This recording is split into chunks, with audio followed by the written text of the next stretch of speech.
दिल्ली कांग्रेस के अंतरिम अध्यक्ष और बादली सीट से कांग्रेस के उम्मीदवार देवेंद्र यादव ने भी दिल्ली में कांग्रेस की जीत का दावा किया। देवेंद्र यादव ने जी मीडिया से बातचीत में कहा, दिल्ली में कांग्रेस की प्रचंड बहुमत की सरकार बनेगी।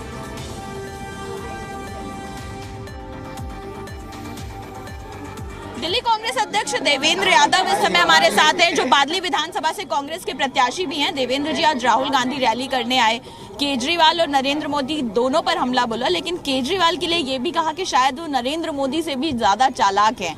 क्या लगता है इसके पीछे आपको? देखिए, निश्चित ही केजरीवाल जी पिछले 10 साल और लगातार 3 चुनाव में दिल्ली की जनता को धोखा देने में कामयाब हुए हैं। तो कहीं ना कहीं ये बात सत्य है कि ये उनसे भी ज़्यादा चालाक नज़र आते हैं। आज दिल्ली की भोली भाली जनता को बहकाने का काम पिछले 10 साल से लगातार वो कर रहे हैं और मुझे पूरा विश्वास है आज दिल्ली की जनता उनकी जो असलियत है उसको पहचान चुकी है। आज दिल्ली की जनता बदलाव चाहती है। एक बड़ा राजनीतिक बदलाव 8 तारीख को देखने को मिलेगा, इस बात का मुझे पूरा विश्वास है। दिल्ली की जनता और ख़ास तौर पे बादली की जनता ने मन बना लिया है कि कांग्रेस को वापस लेकर आना है।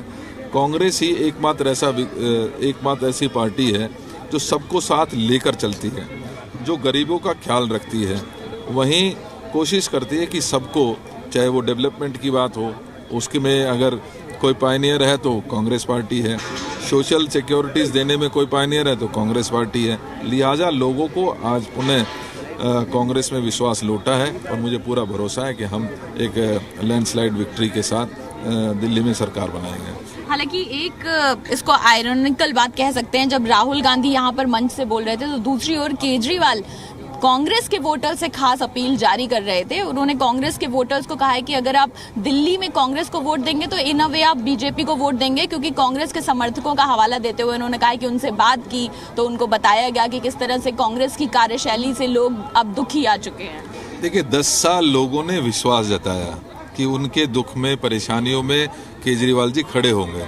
10 साल से जब भी ज़रूरत पड़ी है, ख़ास तौर पे माइनॉरिटी की बात करूं, ख़ास तौर पे SC और ST और OBC की बात करूं, तो जब भी उनके साथ अत्याचार हुआ है, चाहे दंगे हुए, चाहे बाबा साहब अम्बेडकर जी की मूर्ति टूटी, ये सारे ऐसे मुद्दे हैं जब केजरीवाल जी और उनके विधायक और मंत्रीगण नदारद नजर आए हैं।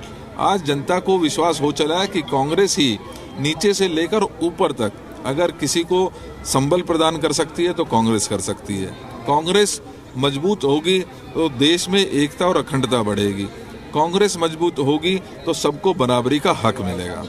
आप कह रहे हैं कि जनता का विश्वास कांग्रेस में है, लेकिन जो आपके अलायंस पार्टनर थे वो दिल्ली में केजरीवाल के साथ खड़े हैं। आज अखिलेश यादव सभा कर रहे हैं उनके समर्थन में, तो अपने लोगों का विश्वास क्यों नहीं जीत पाई कांग्रेस? देखिए, कहीं ना कहीं मैं मानता हूं कि इसमें जो अलायंस हमारे पार्टनर्स रहे हैं या नेशनल लेवल पर हैं, वो कहीं ना कहीं आंकड़ों पर विश्वास कर रहे हैं। आंकड़ा हमारे साथ नहीं है, लेकिन मैं उनको आमंत्रित करना चाहता हूं कि वो आएँ, दिल्ली की जनता से मिलें, दिल्ली की स्थिति देखें और उसके बाद आकलन करके अगर फैसला लेते तो मैं उनका वेलकम करता, क्योंकि आज दिल्ली को लूटा गया है। आज दिल्ली की स्थिति जो है वो बद से बदतर हुई है।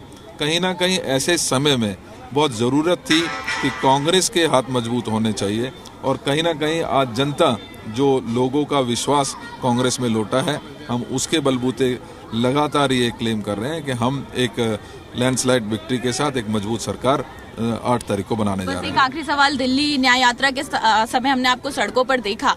बादली की बात करें तो बादली की जो परीक्षा है आपके सामने, उसमें क्या लगता है कि रिपोर्ट कार्ड में ग्रीन मार्क से पास ही लिख के आएगा? देखिए, सिर्फ पास ही नहीं, डिस्टिंक्शन के साथ पास होके आएंगे। ये बात मैं सिर्फ अपने उस पे नहीं कह रहा हूँ, लेकिन लोगों का जो प्यार है मैं उसके बलबूते पर ये बात कर रहा हूँ। Thank you. जहां आज राहुल गांधी रैली करने पहुंचे बादली विधानसभा में, और उनका कहना है कि राहुल गांधी ने आज जिस तरह से केजरीवाल पर हमला बोला, उसके पीछे कहीं ना कहीं जनता का अविश्वास जो बीते 10 सालों में उनकी कार्यशैली को लेकर रहा है, उसके चलते हैं। अंजलि सिंह, जी मीडिया, दिल्ली।